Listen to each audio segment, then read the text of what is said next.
दोस्तों काफ़ी दिनों से आप सोशल मीडिया और न्यूज़ चैनल पे छांगुर बाबा के बारे में सुन रहे होंगे। छांगुर बाबा यानी जलालुद्दीन शाह का केस जिसने पूरे देश को हिला कर रख दिया है। इसने एक धार्मिक बाबा बनकर 300 करोड़ से ज़्यादा का कन्वर्जन और पैसे के घोटाले का रैकेट चलाया। हिंदू पहचान के नाम से इसने 1500 से ज़्यादा महिलाओं के कास्ट कन्वर्जन किए, धर्म बदलने पे मजबूर किया, गैर कानूनी प्रॉपर्टी, गल्फ से फॉरेन फंडिंग और रेडिकल एलिमेंट से कनेक्शन के बाद ये मामला सिर्फ एक धार्मिक फ्रॉड नहीं बल्कि एक बड़े नेशनल सिक्योरिटी थ्रेट के रूप में भी उभर कर आया हुआ है।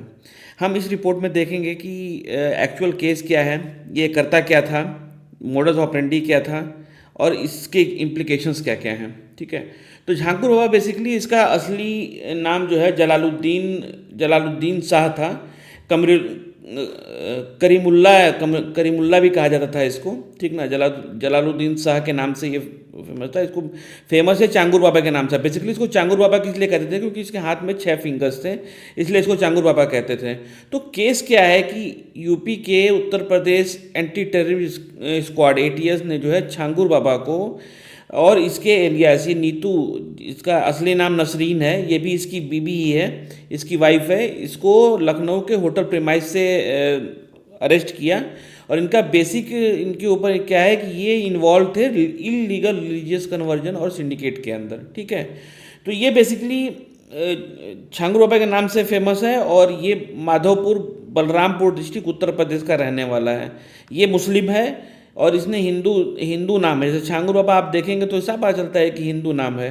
ठीक है, तो इसने एक हिंदू आइडेंटिटी बनाई, बाबा का रूप पकड़ा और इसने रिलीजियस कन्वर्जन चालू किया। तो जैसे मैं बता रहा था कि ये माधोपुर बलरामपुर डिस्ट्रिक्ट का रहने वाला है। अगर आप मैप पे देखेंगे तो ये है बलरामपुर डिस्ट्रिक्ट, ये बलरामपुर डिस्ट्रिक्ट है। ठीक है, ये बेसिकली आप देखेंगे तो नेपाल बॉर्डर से सटा हुआ है। सॉरी, ये नेपाल बॉर्डर से सटा हुआ है और ये वहाँ से ना अपनी एक्टिविटी चलाता था। तो बेसिकली ये इनिशियली क्या था, एक बाईसाइकिल मैकेनिक था। वहाँ से इसने जो है ये बोला कि मेरे को एस्ट्रोलॉजी आती है और मैं जो है आपके जो भी दुख दर्द है वो दूर कर सकता हूँ, मैं आपके कुछ भी परेशानी है मैं उसको ठीक कर सकता हूँ। तो बेसिकली इंडिया में क्या है कि आपको अगर कुछ भी नहीं आता है तो आप बाबा बन जाइए। बाबा बनने के बाद आप अच्छा पैसा कमा सकते हैं यहाँ पे। सेम केस हुआ यहाँ पर भी।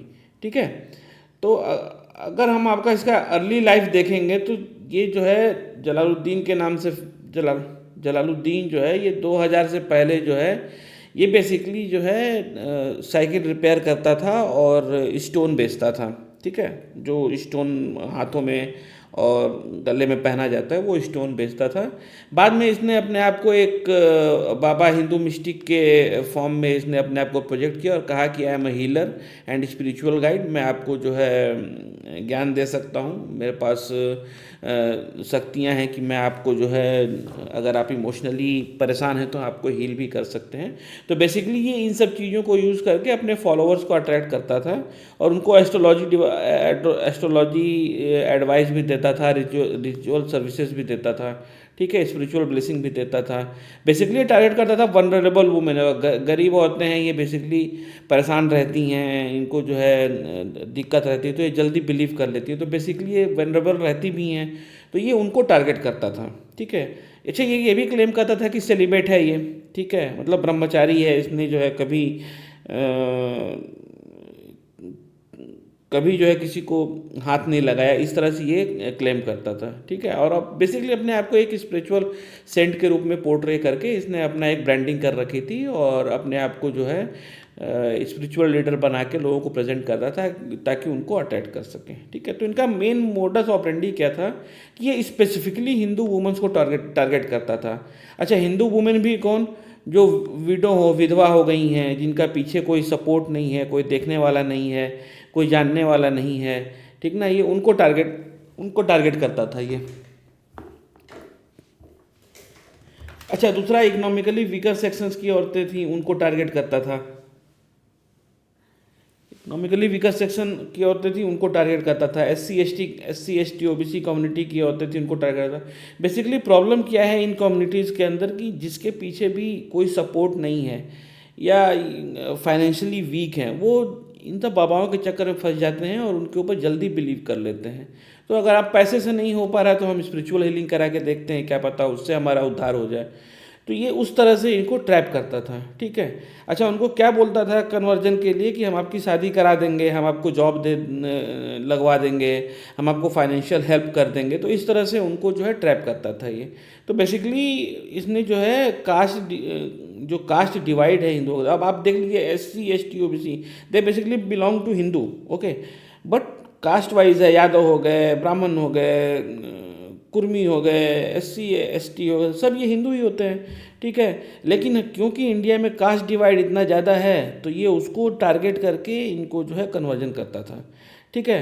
अच्छा, कन्वर्जन के लिए उनको पैसे देता था, कास्ट के कैटेगरी के ऊपर उनको पैसे मिलते थे और ये बेसिकली उनको ट्रैप करता था। अपनी वाइफ या ग्राम प्रधान थी नसरीन, उसके थ्रू जो है नेटवर्क इसने बना रखा था, एजेंट और मोल्स थे उनके थ्रू, मतलब पता करता कौन गरीब है, कौन परेशान है, किसको जो है हम ट्रैप कर सकते हैं, उस तरह से ये उनको पैसा देता था, है ना। अच्छा, इसने एक रेट कार्ड और लगा रखा था, जैसे ब्राह्मण वुमेन है, इकोनॉमिकली वीकर सेक्शन है और ब्राह्मण वुमेन है, तो उसको जो है 15 से 16 लाख रुपए का जो है ये करता था, पैसा मिलता था। किसको? एजेंट्स को, औरतों को नहीं, एजेंट्स को।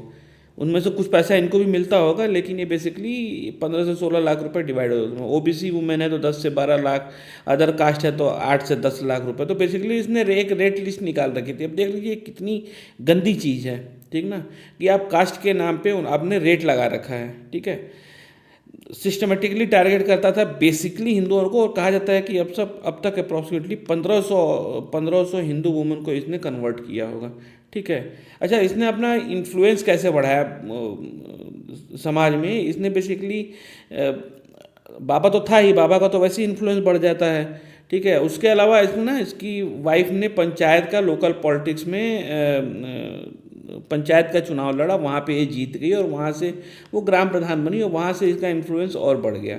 फिर साथ में इसका लोकल पुलिस के साथ भी तालमेल था, पॉलिटिशियंस के साथ भी तालमेल था, ब्यूरोक्रेट्स के साथ भी तालमेल था। तो उनको उनका पैसा और स्पिरिचुअल क्लाउड अपना यूज़ करके उनको टारगेट करता था, ठीक है। तो आप देखेंगे basically this is a Changur Baba, ठीक है। ये छांगुर बाबा है, ये छांगुर बाबा देख लीजिए आप, ठीक ना। ये बेसिकली छांगुर बाबा है। पता चल रहा है कि मुस्लिम है, लेकिन ठीक है, आपने इसको बाबा बोल दिया तो कोई बात ही नहीं है। ये उसकी प्रॉपर्टी डिमोलिश की गई है, ठीक ना। तो आप देखेंगे कि इसने जो है किस तरह से क्लाउड बिल्ड किया। इसने जो है माधपुर में, वहीं पे बलरामपुर में, माधपुर में इसने 70 रूम का जो है मेंशन बनाया, और ये बेसिकली जो है गवर्नमेंट लैंड पे बनाया इसने, इलीगल गवर्नमेंट लैंड भी ऑक्यूपाई किया। अब वहाँ के अथॉरिटीज़ को ये देखना पड़ेगा कि गवर्नमेंट लैंड को ऑक्यूपाई करके 70 कमरों का मेंशन बना लेना और गवर्नमेंट को इसका पता नहीं चलना भी अपने आप में बहुत बड़ी बात है, ठीक है। वहाँ पे इसने जो है उसको वेल फोर्टिफाइड चारों तरफ से दीवार बनाया, इलेक्ट्रिक फेंसिंग की, CCTV सर्वेलेंस किया। अच्छा, टनल्स भी थे वहाँ पे कि छुप के निकल सके, सीक्रेट रूम्स भी बनाए। अब जो भी करते हैं सीक्रेट रूम का भी अपने, उसके साथ ही इसने जो पैसा, हवाला का पैसा बाहर से आया, उससे इसने जो है अपना फाइनेंशियल एम्पायर क्रिएट किया, बेसिकली पुणे में, लखनऊ में और अदर पार्ट्स ऑफ यूपी, जो कि जिसका वैल्यू आज की डेट में 300 करोड़ रुपए कहा जा रहा है ना। अच्छा, इसको आप सिर्फ इस तरह से नहीं इग्नोर कर सकते, इसमें आप लार्जर कॉन्स्पिरेसी भी है, फॉरेन लिंक भी है। बेसिकली इसको जो पैसा आता था वो सब ग्लोबल इस्लामिस्ट आइडियोलॉजिकल लिंक से आता था। इसको जो है गल्फ से भी पैसे आते थे, ठीक ना। तो बेसिकली ये ऑर्गेनाइज्ड रिलीजियस रैकेट चला रहा था, जिसके लिए फंडिंग इसको बाहर से हो रही थी। इसमें बेसिकली पाकिस्तान भी इन्वॉल्व है, गल्फ कंट्री भी इन्वॉल्व है और भी कंट्रीज़ होंगी जहाँ से इसको पैसे आते थे। इसके टोटल 40 बैंक अकाउंट पाए गए हैं, जिसके अंदर जो है फॉरेन रेमिटेंस के थ्रू पैसे आते थे, बेसिकली गल्फ कंट्रीज़ के थ्रू, जो कि अब तक पकड़ा गया है। तो ईडी जो है उसके ऊपर क्या करे, ईडी ने अभी तो इन्वेस्टिगेशन लॉन्च किया हुआ है, और वो लॉन्च किया हुआ है उसने इन्वेस्टिगेशन 100 से 106 करोड़ रुपए का, जो सस्पिशियस फ्रॉड है। इसके अलावा जो मैंने आपको जैसे पहले बताया कि इसने टोटल जो है 300 करोड़ की प्रॉपर्टी बना रखी है इन्हीं पैसों को यूज़ करके, ठीक है। उसमें लग्जरी व्हीकल आ गए, प्रॉपर्टीज़ हो गई अक्रॉस उत्तर प्रदेश एंड पुणे। उसके साथ ही इनिशियली इसने 16 करोड़ रुपए करीब लगाए, जो कि उसकी वैल्यू आज की डेट में 200 करोड़ रुपए की मार्केट वैल्यू हो रखी है ना।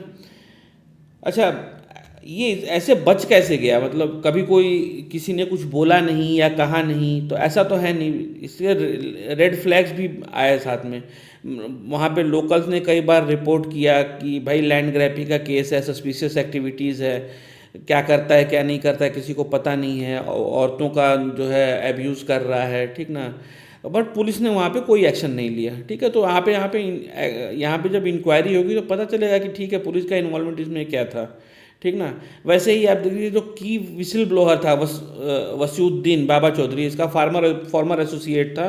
बेसिकली इसने जो है एविडेंस सबमिट किए प्राइम मिनिस्टर ऑफिस में, तब जाके इसके ऊपर जो है एटीएस और ईडी ने इन्वेस्टिगेशन चालू किया। मतलब आप ये देख लीजिए कि सेंटर को यूपी के अंदर इंफ्रास्ट्रक्चर होने के बाद भी यूपी के अंदर सेंटर को इंटरवीन करना पड़ा।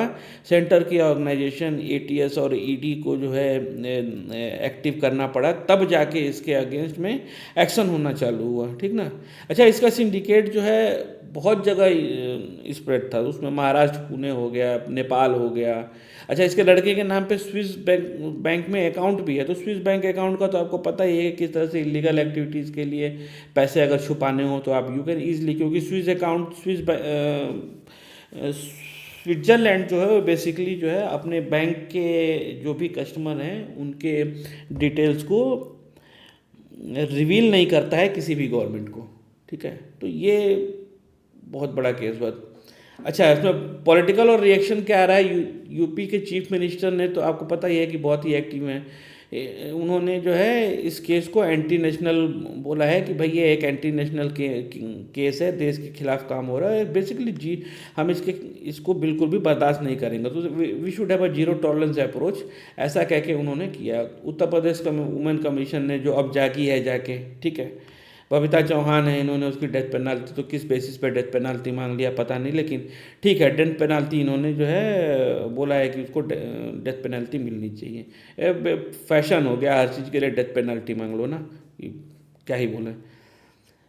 अब उसके बाद क्या हुआ, उसकी जब ये एक्टिव हुई ईडी और एटीएस, तब जाके उसके ऊपर क्रैकडाउन हुआ और 5 जुलाई को इसको जो है यूपी एटीएस ने लखनऊ के एक होटल से अरेस्ट किया।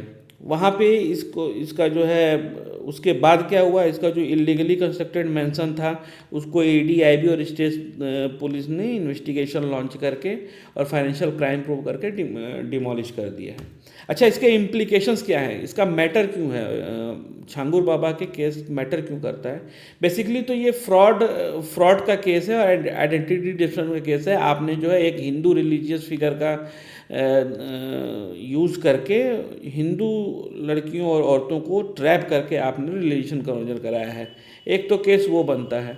तो बेसिकली इंडिया में एंटी कन्वर्जन लॉ है कि आप कोअर्सन करके या धोखा देके या झूठ बोल के या लालच देके आप कन्वर्जन नहीं करा सकते। आपको पूरा अधिकार है कि आप अपना धर्म चूज कर सकते हैं, बट आपको अगर कोर्स किया गया है, आपको लालच दिया गया है, तो दिस इज बेसिकली इलीगल, ठीक ना। तो ये कॉन्स्टिट्यूट करता है क्रिमिनल कॉन्स्पिरेसी, चीटिंग, ठीक ना, एंड वायोलेशन अंडर यूपी के अंदर भी UP prohibition of unlawful conversion of religious act 2021 के हिसाब से ये केस बनता है क्रिमिनल कॉन्स्पिरेसी, चीटिंग और वायोलेशन ऑफ रिलीजियस हार्मनी, ठीक ना। अच्छा, एक केस मनी लॉन्ड्रिंग का भी बनता है, क्योंकि गल्फ कंट्रीज से पैसे आ रहे थे, तो कैसे आए, कहाँ से आए, और ब्लैक मनी का केस बन रहा है। तो under law of prevention of money laundering act भी इनके ऊपर केस बनता है। अच्छा, इसको हमें रेगुलर वॉच क्यों करना चाहिए? क्यों? ये एक नेशनल सिक्योरिटी का इशू है। नेशनल सिक्योरिटी इस तरह से कि बाहर से फंड आ रहे हैं, बाहर से पैसे आ रहे हैं और यहाँ पे अनलॉफुल एक्टिविटीज़ के लिए इंडिया में यूज़ करते हैं। ये एक तो नेशनल सिक्योरिटी का कंसर्न है ही। दूसरा, वुमेन सेफ्टी, आप औरतों की सुरक्षा नहीं है। आप जो इकोनॉमिकली वीकर सेक्शन की औरतें हैं उनको लालच देकर, उनको कोर्स करके आप जो है कन्वर्जन करा रहे हैं। दिस बेसिकली कॉन्स्टिट्यूशनल जो वैल्यूज़ हैं उसके अगेंस्ट में है। उसी तरह से आप ये देखिए कि इसको रिलीजियस के धर्म के नाम पे आप जो है कुछ भी कर सकते हैं। तो आप धर्म का चोगा ओढ़ लीजिए, धर्म का जो है चादर ओढ़ लीजिए, धर्म की टोपी पहन लीजिए और उसके बाद आप सोफिस्टिकेटेड क्राइम करिए धर्म के नाम पे, ताकि आपके ऊपर कोई जो है एक्शन ना हो, ठीक है। तो इसमें क्या डेवलपमेंट्स हो रहे हैं ये देखना बहुत ही ज़रूरी है। ठीक है। अच्छा, ये और क्या बोलता है कि हमारे यहाँ पे रेगुलेटरी चेक्स क्या होने चाहिए, कि रिलीजियस इंस्टीट्यूशंस के ऊपर किस तरह से चेक होना चाहिए, किस तरह से उनके ऊपर नज़र होनी चाहिए। ये इसके में भी बहुत सारी खामियां हैं। इसको कैसे और बेहतर बनाया जा सकता है, और फॉरेन मनी का इन्फ्लुएंस किस तरह से अफेक्ट कर रहा है नेशनल सिक्योरिटी को, ये सब देखने लायक है। तो दोस्तों, ये वीडियो आपको कैसे लगा? अगर आपको कुछ इन्फॉर्मेशन मिला इस वीडियो के हिसाब से तो प्लीज़ लाइक एंड सब्सक्राइब। मैं कोशिश करूंगा कि आपको और भी डिटेल्स में ऐसे वीडियोस लेकर आता रहूं और आपको डेटा प्रेजेंट करता रहूं। Thank you.